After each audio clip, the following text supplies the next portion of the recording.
When Jacob saw that there were food rations to be had in Egypt, he said to his sons, "Why do you keep looking at one another? Now I hear," he went on, "that there are rations to be had in Egypt.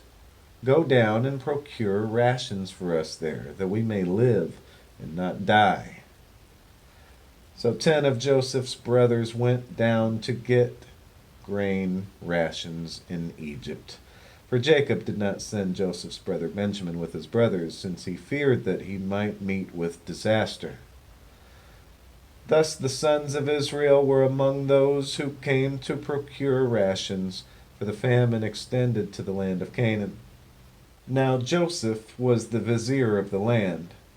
It was he who dispensed rations to all the people of the land. And Joseph's brothers came and bowed low to him, with their faces to the ground. When Joseph saw his brothers, he recognized them, but he acted like a stranger toward them and spoke harshly to them. He asked them, "Where do you come from?" And they said, "From the land of Canaan, to procure food." For though Joseph recognized his brothers, they did not recognize him. Recalling the dreams that he had dreamt about them, Joseph said to them, "You are spies. You've come to see this land in its nakedness."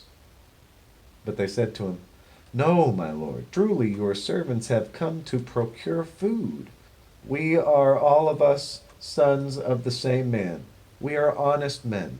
Your servants have never been spies." And he said to them, "No, you have come to see the land in its nakedness." And they replied, "We, your servants, were 12 brothers, sons of a certain man in the land of Canaan. The youngest, however, is now with our father, and one is no more."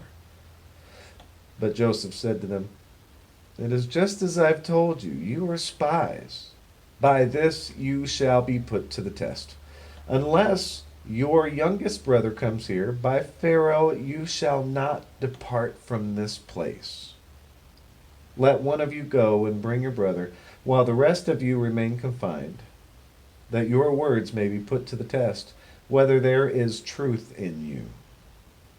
Else, by Pharaoh, you are nothing but spies." And he confined them in the guardhouse for 3 days. On the third day, Joseph said to them, "Do this, and you shall live, for I am a God-fearing man. If you are honest men, let one of your brothers be held in your place of detention, while the rest of you go and take home rations for your starving households.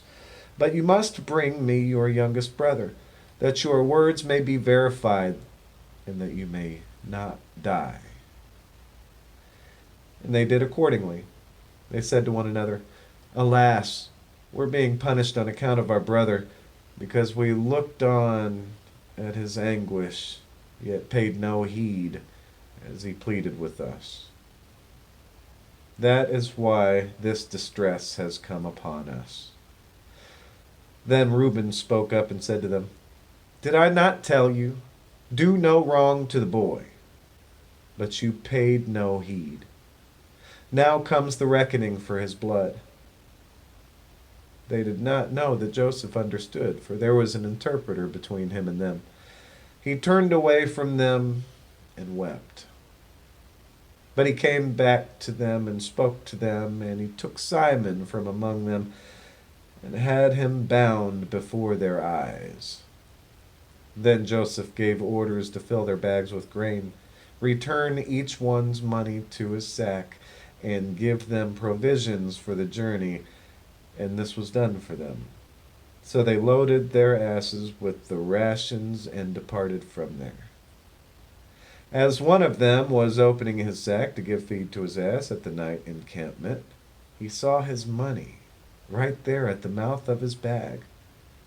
And he said to his brothers, "My money has been returned. It's here in my bag." Their hearts sank. And trembling, they spoke to one another, saying, "What is this that God has done to us?" When they came to their father Jacob in the land of Canaan, they told him all that had befallen them, saying, "The man who is lord of the land spoke harshly to us and accused us of spying on the land." We said to him, "We are honest men, we've never been spies. There are 12 of us brothers, sons by the same father, but one is no more, and the youngest is now with our father in the land of Canaan." But the man who was lord of the land said to us, "By this I shall know that you are honest men. Leave one of your brothers with me, and take something for your starving households, and be off. And bring your youngest brother to me, that I may know that you are not spies, but honest men.